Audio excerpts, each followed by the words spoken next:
Sinners, everybody.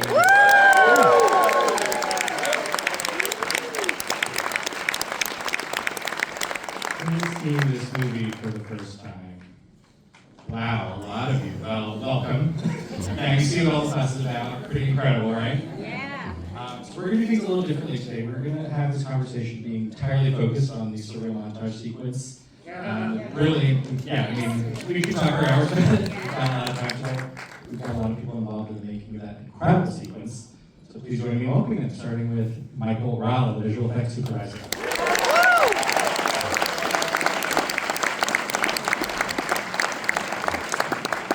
Chris WELCKER, the production sound mixer.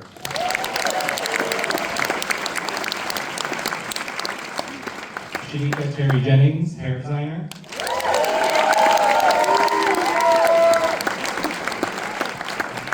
RAPHAEL SAADIQ, the songwriter of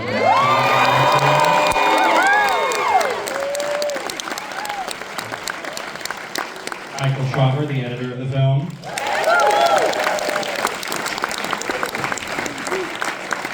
DURALD ARKAPAW, the cinematographer.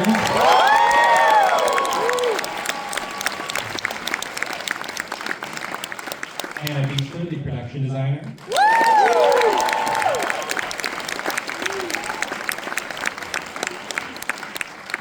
Ruth Carter, the costume designer.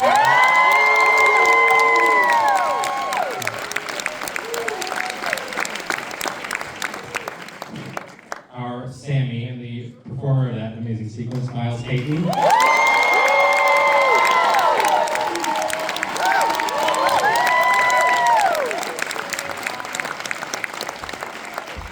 Director, writer, producer, Coogler.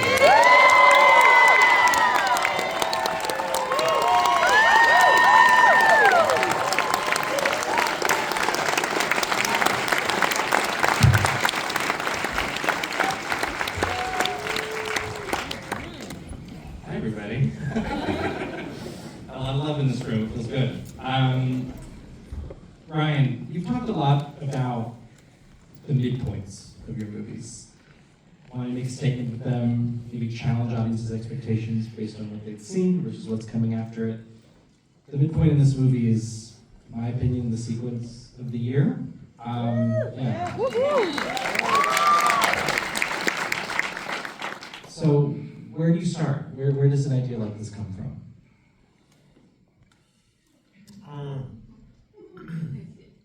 Thanks y'all for coming out. I think with this one, it came from the same place that the script came from. Like, it was a way for me to make something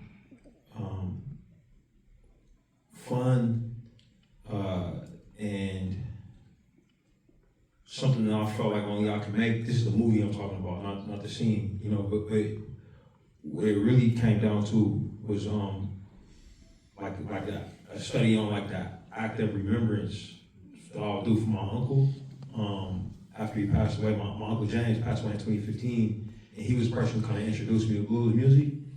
And I never really would call myself like a blues music fan while he was alive, but after he died, I would find myself listening to those records to like think about him, remind myself of him. And during that process is when I fell in love with the music.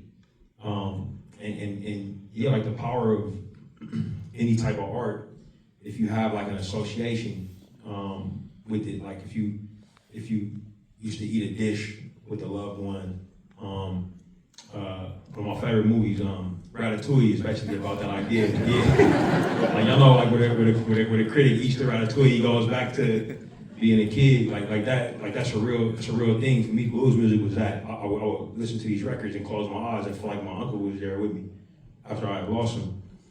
So when I got to that point in the script where you know, where Preacher Boy performs for the first time and the juke joint is active, is working, they got it all done in that day. You know, it hit me again, like while I was making the movie, and then tried to use film language to kind of portray, you know, the power of this art form, but like on a larger scale. And it just gave us the opportunity to take a lot of risks in each department. So that was kind of, you know, where it was coming from. You succeeded. Very much so. So when it came to what some of those risks were, we're talking about this collapsing of history and time. We're talking about, really crowded shot in many ways. We're talking about oneer. A lot of components that are, in some ways hallmarks of your films, and in some ways, feel like a real leap forward, even for what this one is. So, with all these incredible people on the panel, what were some of those conversations you had about cinematography, about the look, in terms of how you would accomplish it? Yeah, I mean, they all here, except for Ludwig and RAPHAEL is here, which is a great component of that. But yeah, we would get in the rooms and like talk together. Is what we would do. We have production meetings often where everybody can talk about it. And I think at that point, from a cinematography standpoint, a lot of the look of the film had been discussed all of them, and it was it had been a lot of decisions made, and we were kind of in uncharted waters with the format, being two formats that hadn't been done in one film together, and everybody, each department was definitely excited about that, but for this one, man, we would meet early and often, like all of us in the room together, and we would just kind of like challenge each other on, how we were gonna get it done, and we would make each other's problems our problems. You know what I mean? Like Ruth probably could tell you how long how much time we would have in a magazine. You know what I mean? Like she would know, and Autumn and Hannah already got a great relationship, but they help each other out a lot.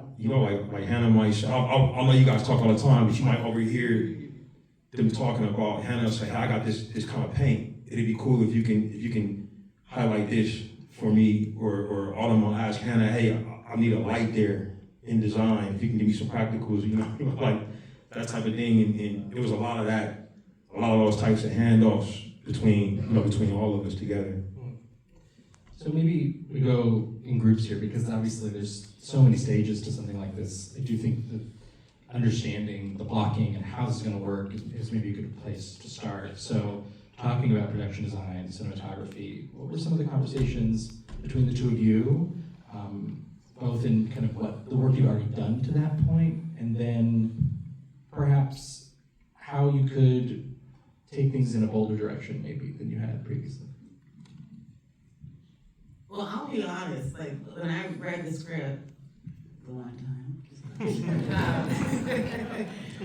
it said montage, right? Juke joint montage. And it took me a minute to figure out what it was. I was kind of afraid to ask Ryan, like, what is this? And then he would describe it. It took a long time for me to but mostly I was concerned with the blocking of all the stuff, right? Like Ryan and I was like, he's like, here's kind of what I need. He did a sketch for me. I did a sketch, and it was like, yeah. And then we like taped out the juke joint. So really I was creating the juke, right? And knowing that this montage was coming, it was as we were getting towards it, because at that point they were all rehearsing and all the camera work and all the intricacies of that. And I was trying to figure out, how do we burn the ceiling? I want to do everything, everything needs to be practical as much as possible, because that ceiling did burn. And like, should it be wood? Should it be wood and metal? Can we burn metal? Of course we can burn metal. Just make it really hot, like 300 degrees. And anybody, like, I think those guys were there for it. I was like, and like, what does the floor need to do, and what are the pieces that need to be there as far as like the DJ tables showing up and things like that. So I was really just creating a bigger space based on the needs of sort of the blocking, and then putting the mood inside of that, and what the juke joint then represented for like the story, which was, there's a piece of everybody in the juke joint. You have to look for it, and like there's a piece of each of.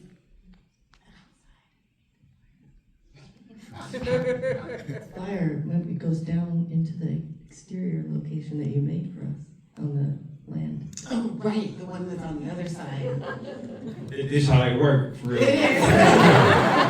Well, this is Big Sister. They start whispering. I'm middle child energy. This is Big Sister. So we did. So it was outside, right? Like the ceiling burnt in the stage, and then we built like a sort of already burnt down juke joint perimeter outside, where she had this massive, all this stuff, right?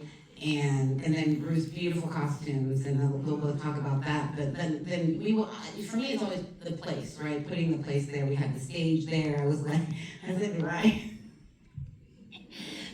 Ryan, because he knows, he's like, we should set the piano on fire. And funny story, because that's all I got right now,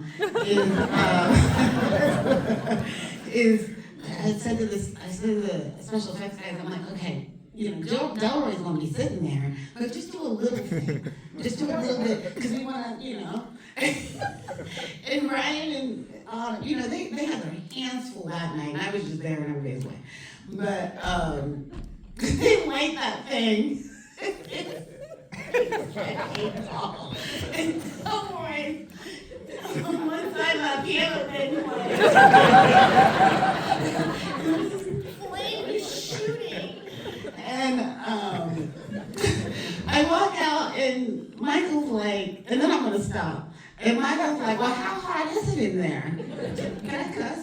Okay, I said it's hot. And I said it's super hot. And he's like, well, how hot is it? I said, how hot as fuck? And then that was my time with the montage.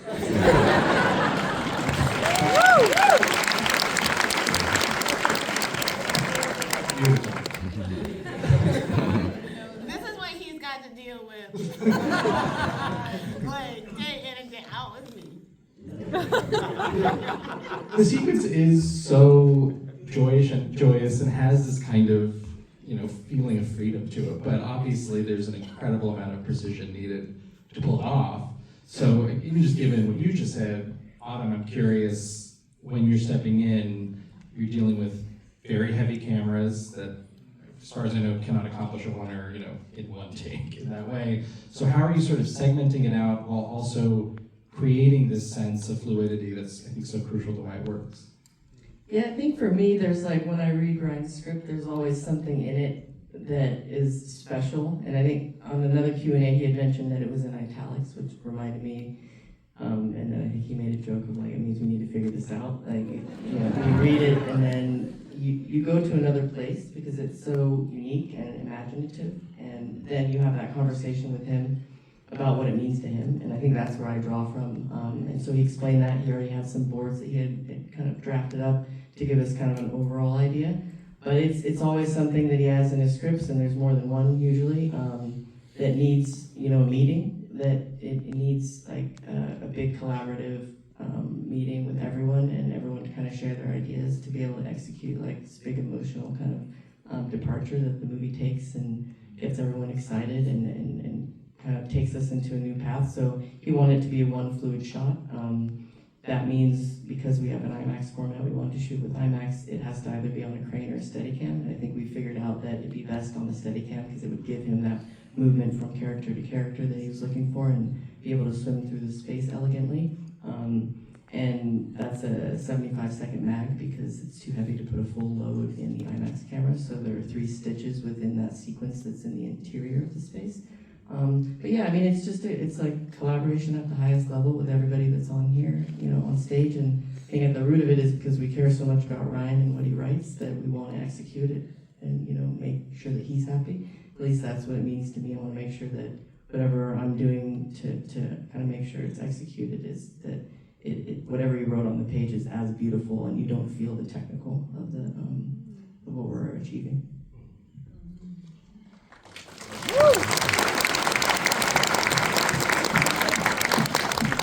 So getting into the performance that ushers us into this montage, Miles, this is your first acting role.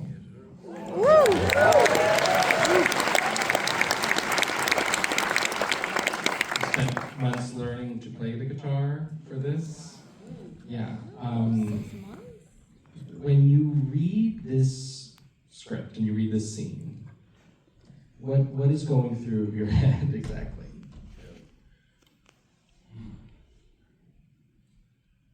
I think I was just like blown away, just trying to process, the whole thing.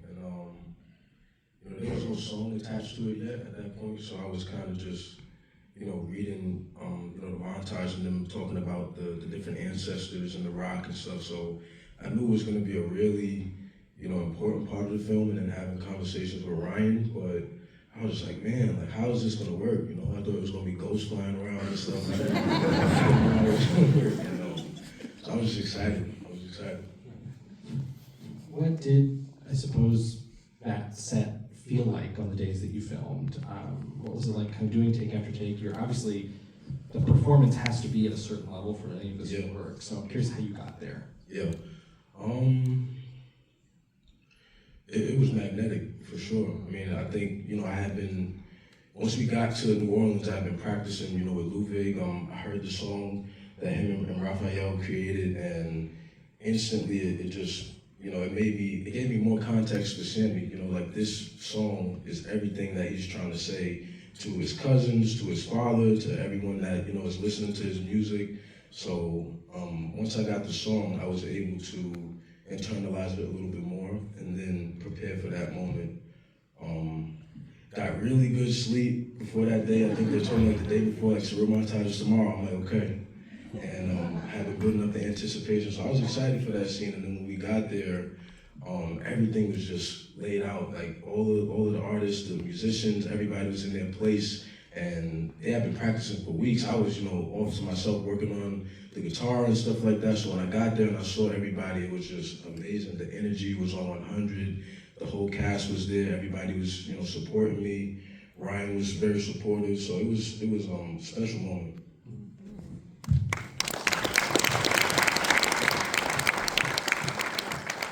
Ryan, could you talk a bit about bringing RAPHAEL in and sort of what those initial conversations around the song look like? Yeah, so, yeah, with the script, it was always a question of, we were going, it took a while to write the screenplay, and in many ways, it was like I count like all the years after my uncle passed as like a part of the writing process, you know what I mean? But in terms of like the production, it was, we were on a fast schedule. Once we got all of these incredible craftspeople here, and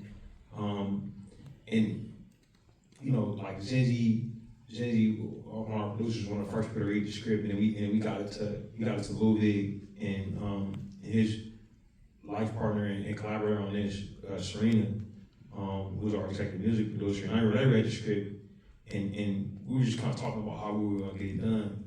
And the big question was, were we gonna use like blues standards, or were we gonna write our own music? That was like a big debate we were having, early on in the process. And I think eventually we were like, look, we should write some songs, And we went to Memphis and spent time in Mississippi, and we're kicking around these ideas, and then we started to think about, like, we're gonna write an original song for Sammy to perform. And it was like, yo, who's gonna write it? And like right around that time, and this is, I don't know if I ever told you this, RAPHAEL, but so RAPHAEL, and specifically his older brother, Dwayne, rest in peace, they had found the members of Tony, obviously.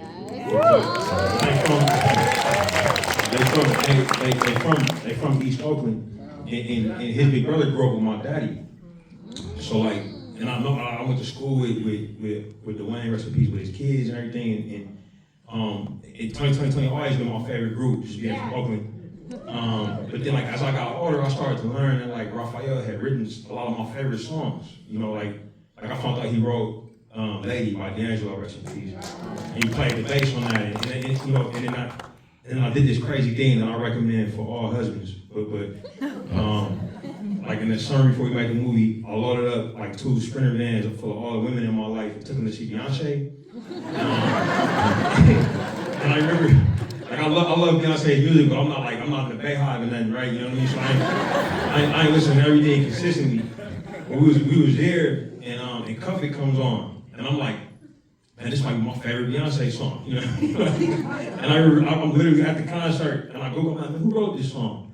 And I see RAPHAEL's name, I'm like, yo, this dude might be the best. This might be the best like songwriter that ever lived, you know what I mean?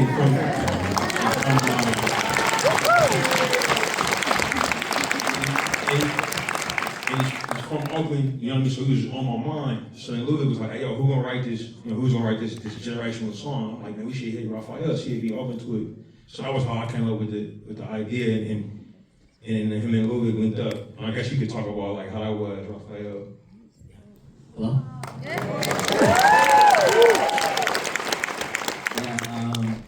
Yeah, you know, I'm super jet lagged right now, so this room looks crazy to me. Yeah, but how it happened, I'm a fan of. I'll say kid, because he was a kid who grew up to be a man. He's from Oakland in the Bay Area, and he's successful. And I'm just so happy to see somebody to become worldly and leave our hometown and come in and help other people. So when we did Fruitvale, did the film, I know that story so well. I'm a friend of the family of Oscar, you know. So I knew the story so well. You know, what happens in that movie happens so much in Oakland that it was hard for me to watch that film. And so I think I worked with Ryan's brother, who was an artist too, one time. Ryan called me. I've never seen him before in person. And I got a call. Actually, a friend of mine, no ID, his assistant said, Louis is looking for you. That's how I found out. So I called him, I know him, and I came to his studio, and he, I'm a studio geek, and his studio is very beautiful. He has the most beautiful furniture, Italian furniture. And so I was trying to jack everything, dude. He just silenced me out. But he gave me the story. He pitched it to me like so well. He was very calm. He told me this is a very small film. So that took a lot of pressure off me. I'm like, cool, small film, cool. So he pitches it to me, and he tells me about Ryan's uncle and the blues, and he puts Ryan on the phone, FaceTime, and then Ryan pitches it to me very calmly, but they never told me what they wanted me to do. So I'm like, am I scoring a film with a little leg? And I was like, no, that's not happening. But he said we need the song, and I'm like, okay. So I'm thinking, can I go back to my studio and come up with an idea, and then me and Louis work it out? And then Ryan just says to me on FaceTime, we would like it if you just do it like now.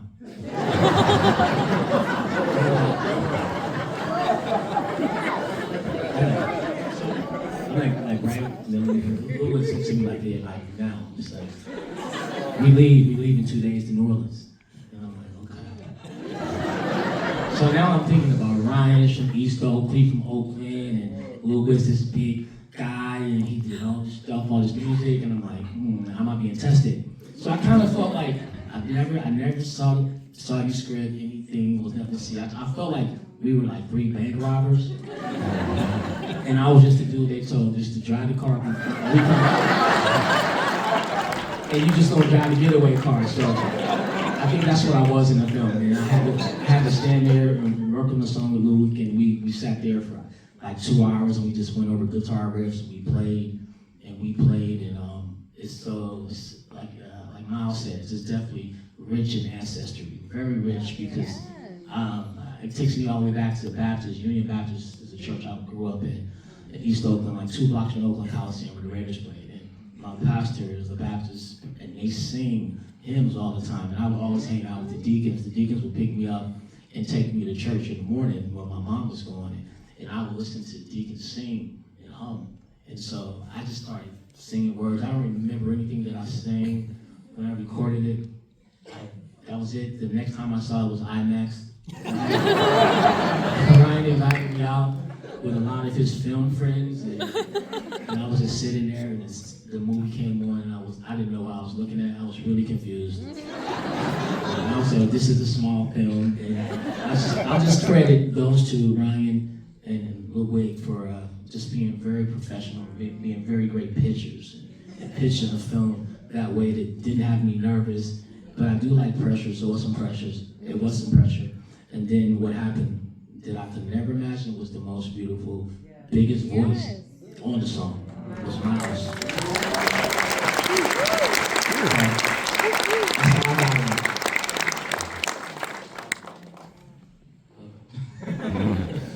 That's a journey. Going back to the look for the film and for the sequence, Ruth and Shanika, I mean, this is past, present, future, right? Incredible amount of research, I'm sure. Ruth, when I'm thinking about your incredible career, I'll be honest, the first time I saw this sequence, I was like, this is a career statement.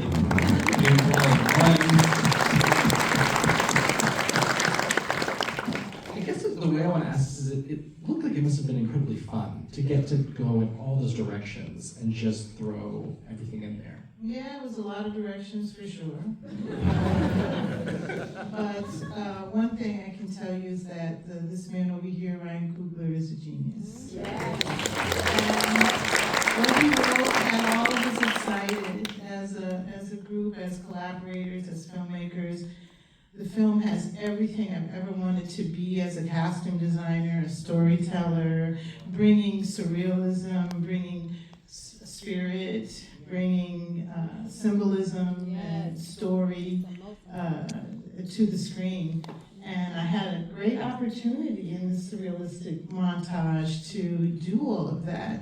And yet, there were so many different directions you could go in. So one of the genius of Ryan Coogler is he remembers everything about 80s fashion. And he was born in the 80s. So he'd say, I mean, it's the most obscure ones too. He'd say, that's Echo. You got that guy in Echo right there. And I was like, how does he even know this? But the back and forth, the collaboration, sharing images, we decided to, it actually looks the way it was written, but there were little gems in there. We could start with Miles, you know, his color palette. When we fit Miles, his clothes were beiges. It was mostly beige, and we dyed everything so he would have this rooted earth tone quality about his clothes that worked with the whole film. And then when you see him start out this surreal montage, he's grounded in his color palette, he's grounded in the song. You really know, when you come back to him, you come back to earth. And the surreal guitarist that comes in, we were looking at Bootsy Collins, but we didn't want it to, you know, overshadow everything, so it was a delicate balance to get that costume right and not overstate it so that you could move along through the scene. And then you see the hip hop dancer in the middle of the floor, and he's wearing like an authentic LL Cool J look from the 90s with the Kango. And the Zouali dancer, who was one of my favorites, we had to go to the rehearsals, and you know, this young man who did the dancing actually was from that area. He knew the dance really well. And for him to come in the fitting room and see the costume and see his eyes light up was thrilling because you felt like you got it right. But the headpiece, we had a hard time, you know, with that dance and the movement and rehearsals, it kept falling, and like he's got on a football helmet underneath that thing and something on top of that. So we had to immerse with each other. We had to go to the rehearsals. You know, I put up tripods with the costume fittings on the set because we made this film really fast and everyone was busy, but we found time to share with each other. You know, Michael RALLA would come into our department and say, you know, I need a mannequin to put this weird camera on. It's gonna have like 6 lenses all around it. And we were all in the same building. So we could see what each other was doing, and we could walk across the street to the stages and and be together with what was being shot, because, you know, Ryan shared his heart with us. He shared his Uncle James with us, and that meant a lot. It meant a lot. It meant that we had to get it right for him, and we all felt the spirit of that love and that passion, not only for filmmaking, but also for family. And we have become a family in New Orleans. And, you know, if Han was having a good day and I was having a bad day, we knew about it. So, right? So, and you know, going back to the surrealistic montage, we did the exterior first. So I had kind of like a rehearsal. And a lot of costumes went out there. And I was like, oh my goodness, did I just make that up? Did I make that up? And some things really work for the story. It kind of comes from like a subconscious level at some point where you're creating something that works for the story, and it may not be specific to a region of Africa, but it has the spirit of the story. So I created this costume with this big feather headdress, and you know, took mud cloth and strapped it around the guy's body, and you know, roped it at the waist, and told him he had to do it barefoot.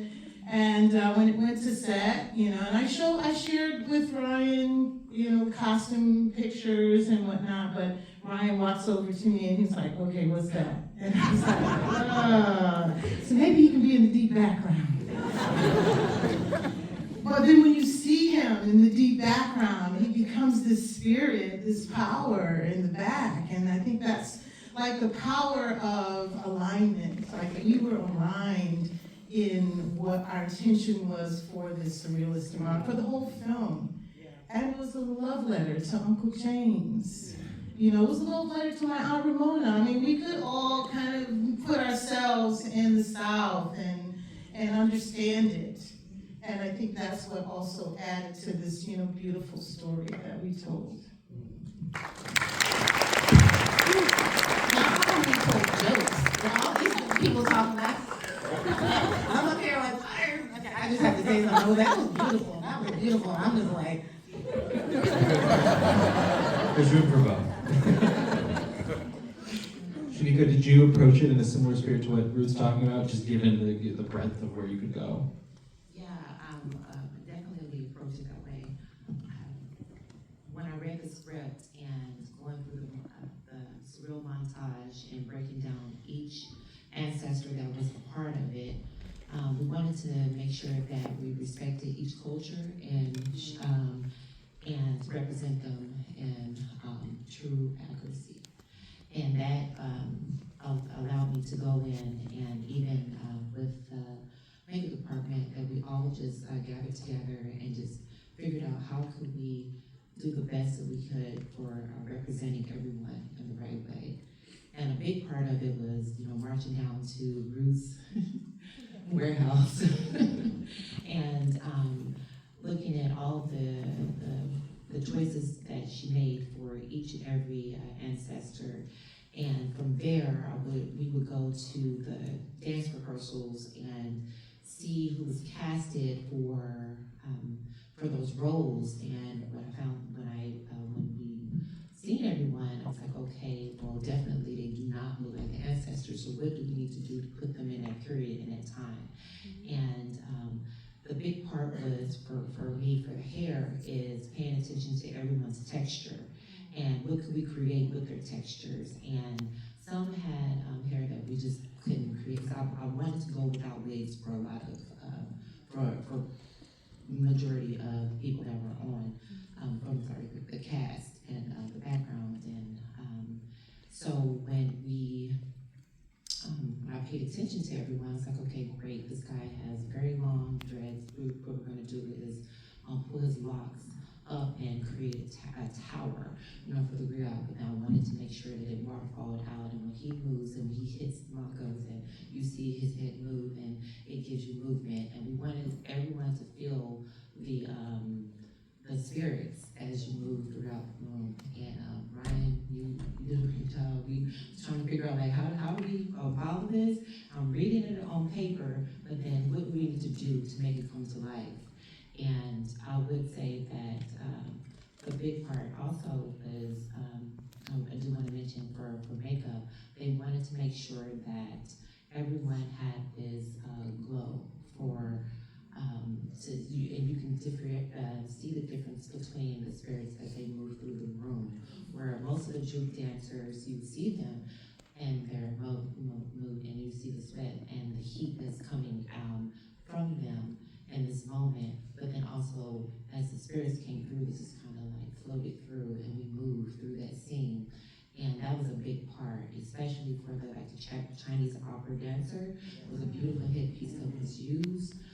Perlene's Future, she had these very intricate braids that we intertwined into a headpiece that Ruth had designed, but the headpiece was heavy. And we knew that this lady had to dance all the way throughout the room for hours. And what did we do to make sure that it was stable? So I just realized, like, you know what, let's create these nice braids and then just intertwine it and wrap it around the headpiece so when she moved, it didn't fall off. And there was a lot of bits and pieces.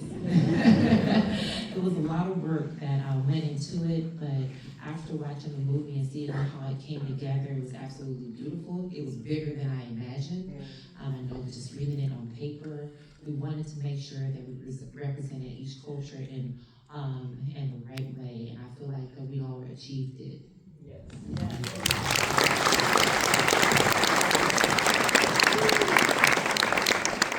I would imagine, Chris, that would even extend to the sound design as this scene is getting bigger and more complicated and sounds from different eras are coming in. How did you sort of approach that whole complexity? Well, as far as, I mean, I feel like that would be probably more in the world of sound design and being on set. For this particular sequence, I think the biggest things for us, it started out as a scene with a live performance. You have Miles, who is introduced for the first time in front of these patrons at the juke joint, and you know, you can hear a pin drop at that moment. You know, he's out there and he's vulnerable, and nobody really knows what's about to happen. And that was a portion of this whole sequence that was done as a live record.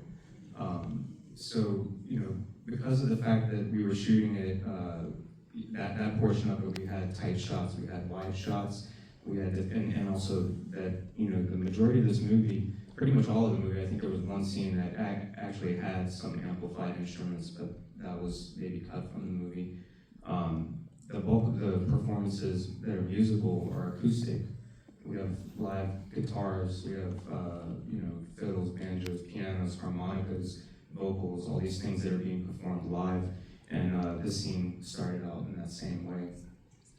So, you know, in a collaborative sense, working with the other departments, you know, Ruth's team was helpful when we watched the rehearsal of Miles performing for the first time in that space.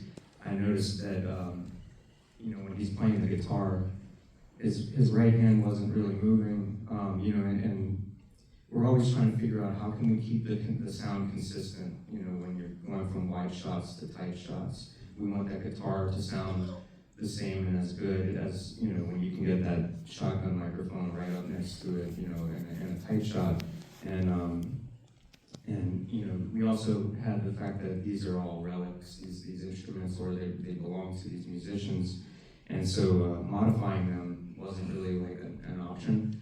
And so, you know, Ruth's team was helpful. Miles, he went along with it too, but we had our costume department sew a microphone into the cuff of his shirt, just so that we could get it right next to that guitar and record that performance. And then, you know, it cuts away to the section where Delta Slim is kind of giving him this, some wisdom, and then it cuts back, and then that's when we're in the surreal montage. When it got to that point, that was really more of a playback situation, because there's so many pieces happening, you know, in tandem with each other. You have choreography, you have, you know, I think somebody touched on this, but you know, at the point when you see the DJ come into the frame, you know, that was physically like figuring out how are we going to get this turntable set up, brought onto the stage, And I don't know who came up with the solution, but it's great. But our prop master, Doug, he was part of that. He brought it in, and then he faded into the background. He became one of the people that's nodding. And the other thing about it is, it was a really technical shot, but it wasn't one that was really on my radar. You know, this whole movie, going into it, my focus was always on these live performances. You know, and not only just live performances, but again with the acoustic element of it, we were doing these things in environments that were not conducive for recording sound typically. 110-degree weather has a pretty big impact on acoustic guitars and the tuning. We had a member of Ludwig's team, Noah Gorlick, who was with us, that he would jump out at any minute, you know, between every single take, he was tuning those guitars. Sometimes you go to do a take and it's like, you know, they're like, roll sound, you know, get all these things ready to happen, and it's like, sorry, we gotta stop and retune that guitar, you know, things like that. And so my focus was always on that, you know, car driving down gravel roads with the top down and wind and all this stuff, but we still have to somehow record this band's performance, and it has to make the movie. And so, to be honest, when I read the script and I saw this surreal montage and we talked about it, and I was like, what's this? Like, what am I supposed to do on this one? And it was like, oh, well, that portion is gonna be, you know, mostly playback. And I was like, oh, okay, cool. So I'm like, I could kind of relax, you know? But then, you know, from the standpoint of the technical aspects of it, I learned pretty much like a day or so before how we were gonna really shoot this, you know, because it didn't seem like it would impact our department so much. We were just gonna play that music in the space. But, yeah. But because of the limitations of the mag being able to only carry like 76 seconds or whatever, we started talking about the idea of this being stitched together. And, you know, the song was so many minutes long, and there was this realization that I had where, you know, everybody's trying to perform and do all these things to the music, and we have to hit this first stitch point, which is like right on when there's the piano, the camera passes the piano, and it was like, that's where we cut. And, you know, we did it however many takes we did, and we landed on that piano part, and Ryan was happy, everybody was happy, and I'm freaking out, because I'm like, we hit that point like 3 or 4 seconds early, and that now means that that time has to be added onto the next point. And so, at some point, I'm thinking, like, we might run out of, you know, not be able to complete the whole, the run, you know, with the 3 stitch points. And I brought it up to Ludwig, who was on set with us, which is like something that never happens, having a composer on set. And he and our music editor, Felipe, they were like, oh, like, we'll just change the song. So he's like, he goes over to his, you know, to the computer, and he's like composing on set with us, like adjusting the, you know, the song, which ultimately adjusts everything. But it was like, it just had this ability to just continue to roll with the punches. And so to me, that was like, you know, being part of that and being, you know, tied so closely with everyone, and you know, bringing the technical side of it and having those creative opportunities, like thinking about how can we get a microphone where we otherwise couldn't.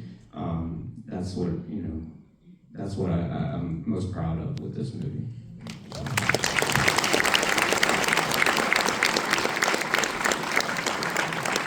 I think a really important point about, you know, the collaborative scope of this work, and not even necessarily knowing what you're in for, it's just in your particular department. When it comes to visual effects, Michael, we've heard the collaboration with you referenced a few times already, and that's not always as common. So I'm curious what you can share just about what felt unique in that regard with a sequence like this, of being able to talk with all these different departments in terms of what your work would look like. Yeah, I mean, I learned that every Ryan Coogler film is just a huge and massive collaboration, and that's really what makes it beautiful to work on his films.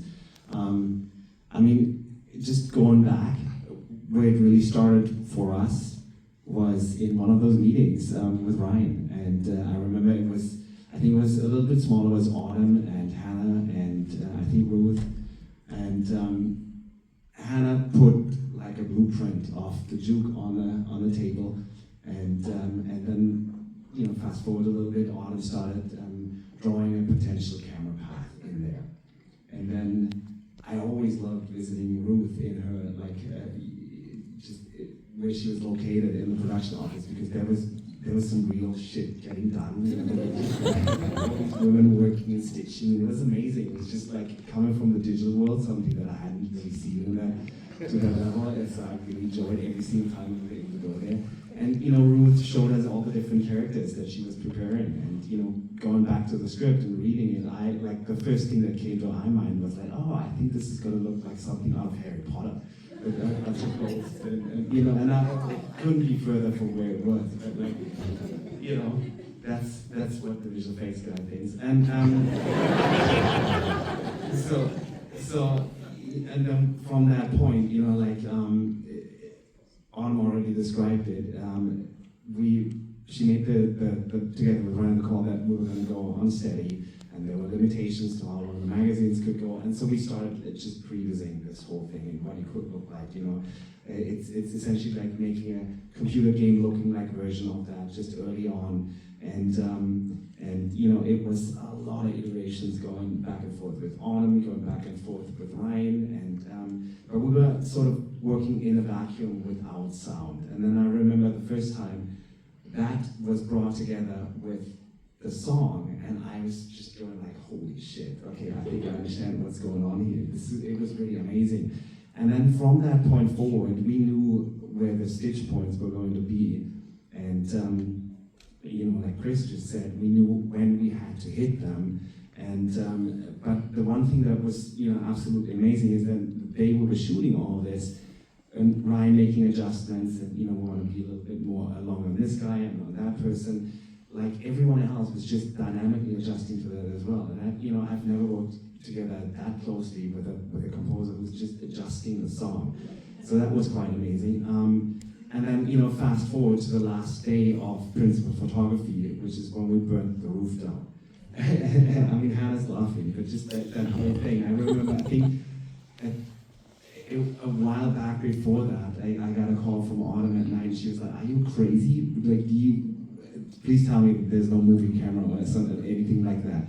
And it did happen on the last day. We shot that, and it looked amazing. And that was the end of principal photography. And now going into post and working with Mike SHAWVER, the editor, and you know, revamping it all. We had put it all together. All the stitches were beautifully. That element that we shot looked amazing. And then Ryan goes, "Hey, I want to go through the roof now," which meant now we needed a moving camera. And at that point, you know, we hadn't shot that, so we used that as a beautiful high-end reference to just do a digital recreation of that fire and of that roof pushed through. And there's an image of Joshua Tree that's showing the Milky Way in the sky that I shot like when I was out there. And I remember every single time that we looked at it in one of the reviews, we pushed through, and Ryan would always say, Joshua Tree.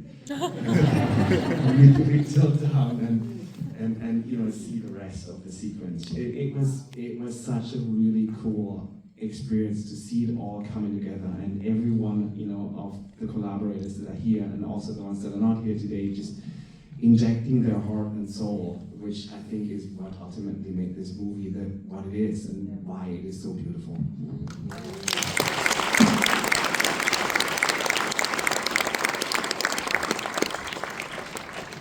With the editing, Michael, I wanted to ask you about the way it starts, because I think we get a real sense of the scope of this scene and the fact that this scene is going to matter and it's going to be a big scene. Just in Delta Slim's words coming back and hearing Annie sort of foretelling a little bit. What were those conversations like in terms of how this was going to be set up in the edit, and then ultimately getting to a kind of winner, of course, from there? Yeah, for sure. So, you know, a lot of the sequence, because of all the planning, pre-production, and these incredible artists involved, you know, for me, my part, a lot, you know, as an editor, you're the first audience. And so making sure that this experience is the memorable one, is this thing that makes people float out of their seats and, you know, feel like they've gone through something. And so, you know, there were little things throughout where, you know, maybe little pushes here, here, a little speed around here to just keep the flow and keep people engaged, you know, and different things like that. But there were a lot of conversations about how we got into the scene, and you know, we all loved it. We were big fans of it. It was never coming out of the movie, but there was a certain percentage of people at the test screenings who didn't react well to it, I guess you could say. And I think inherently there's a what the fuckness to the sequence. And when you're, you know, anytime you edit a movie, you're always trying to walk this line between intrigue and confusion. You don't want to go too far into confusion. And, you know, you want people to say, oh, what the fuck, that's cool, not what the fuck's happening? And so, you know, when you have Bruce Conn show up in the middle of a juke in the 1930s, you're going to automatically have that. And so, you know, in a lot of ways, we thought of that as the main course. And so we needed to whet the palate. We needed to let the audience have some appetizers, so their hunger would grow for it, and it would be more palatable, I guess, when they watched it. So, you know, one of the first things that we needed to do was make it feel like it was from Sammy's perspective, you know, and so in the performance, we, you know, towards the end of that performance, once everybody's wowed and we start to go, you know, into his head, you know, we would push in as far as we could, and we, you know, call RALLA, and how far can we push in? You got like 20%, and then we'd say, can we do 30? And he's like, I don't know, and 40, and I don't know, but getting as close to Miles in this moment to then pull out to reveal the world.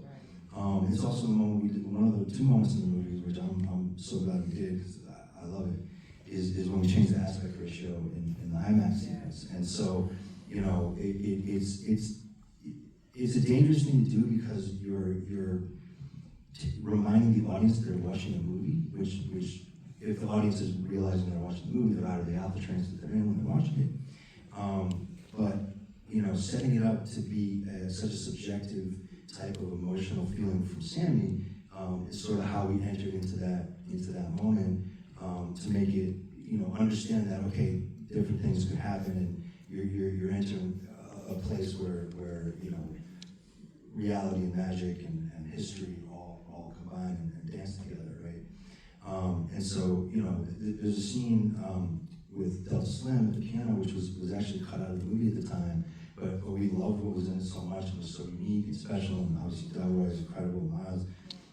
So we took a few lines from that to, you know, and we realized that it didn't take people out to see a scene or moments from the scene they didn't see before, you know, and it all worked that way. And then, but really the thing that, you know, really helped us and helped it work was Ryan came up with the idea of having the prologue of the movie.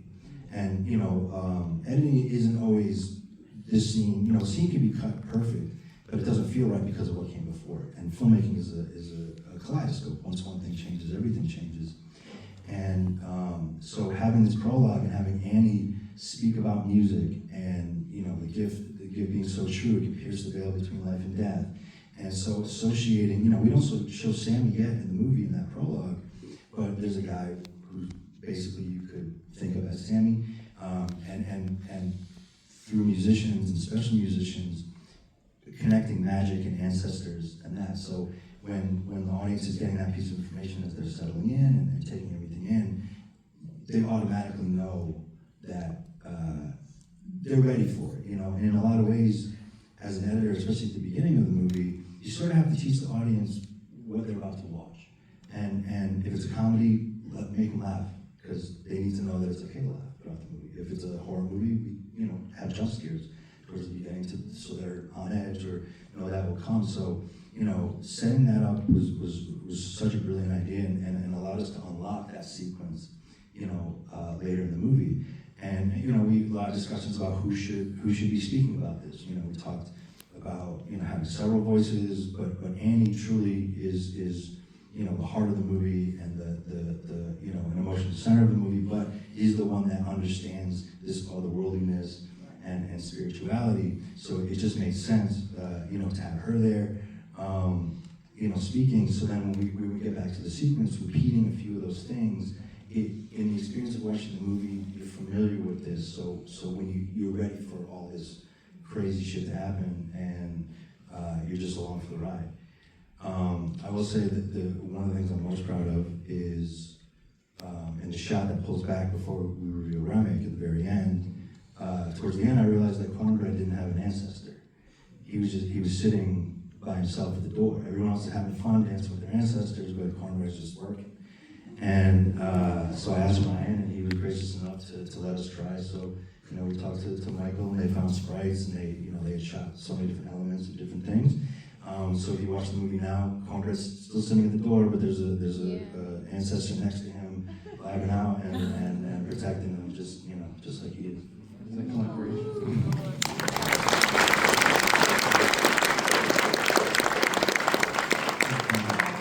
We talked a lot about the extraordinary craft on this, and as we wrap, Ryan, I'd love to just ask you a little bit about the emotion of it, a little bit more. This movie opens up so much, both in the storytelling and in the emotion, I think, this sequence. The way that this sequence has resonated, the way that it's talking about Black culture, Black movement, history. What would you say about the way that this scene has landed with audiences in relation to what you were trying to say with it? Waking us up. You said, what do I have to say about, okay? Yeah, the way that it's resonated in terms of what this was about for you. Why do you think, when you're talking about, yeah. Yep. I think that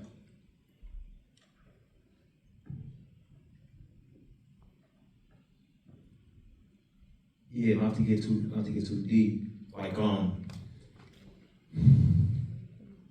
a writer, director, you know, and it's like a profoundly weird job, bro.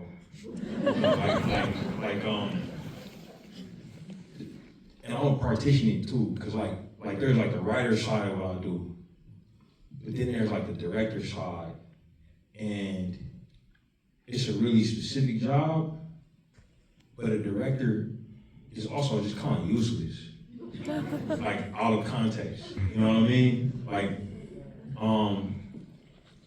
you know, like Miles can like make a song, Ruth can like make clothes, Hannah can make fucking anything. You know what I mean? Like,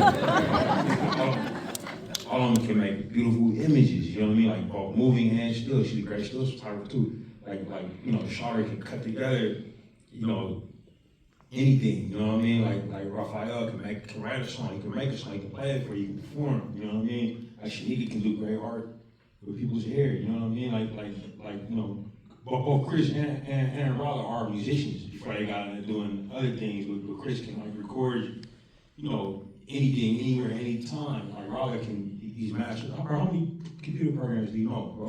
10, 15, you know, like a director, bro, like, and they can all do these things completely alone. You know what I'm saying? Like as a director, you need other people. And like when I think about other artists, I get incredibly jealous. You know what I'm saying? And I'm the most jealous of musicians. You know, it infuriates me to think about, you know, like RAPHAEL, just like he did a one-man show like in Oakland the other day, and I was so proud of him, but I was as proud of him was I was 5 times as jealous. You know what I mean? Like why couldn't God give me these abilities? You know what I'm saying? You know, like, Let's trade. Yeah. You don't want that, bro. I agree. So like the magic that one song. Like I got 3 kids now with and they I don't know about the baby, but the 2 other ones love music and over the holidays they was obsessed with this song called River that Joni Mitchell wrote. They was listening to the CeeLo version, but then I played them the Joni Mitchell version, and it was maybe like my 200th time listening to this song, and it was still like brand new. And I'm like, Jesus Christ, bro, like she sat down and wrote this, played this, and it just still has its value in the outer body experience that a really great song can give you, a really great meal can give you. Like for me, that's what I'm always trying to do with a movie, you know? And I'm always reminded and humbled that I can't do it alone as a filmmaker. Like I gotta do it with other people, you know what I mean? Like this art form that I was blessed with, it requires like the community. You know what I mean? It requires people who are better at everything than I am. You know what I'm saying? Like for some reason they listen to me for a few months out the year. You know? Well, we can't do it without you, and we can't do it without good story. Right on. But how it affects me is like it reminds me that this medium is still legitimate. You know what I mean? Like it still has a reason to exist. It still has something to say. But like Raphael, actually Saul Williams, who plays Preacher Boy's pops, he watched a version of the movie and he said something that I'll never forget. But it wasn't as pushed as far as me and SHAWVER and RALLA and Ruth would eventually push it. But he said to me, he said, "Hey man, like that scene is your solo as an artist. You know, that's your solo. So you gotta push it all the way here." So that made me feel like a musician for the length of that conversation.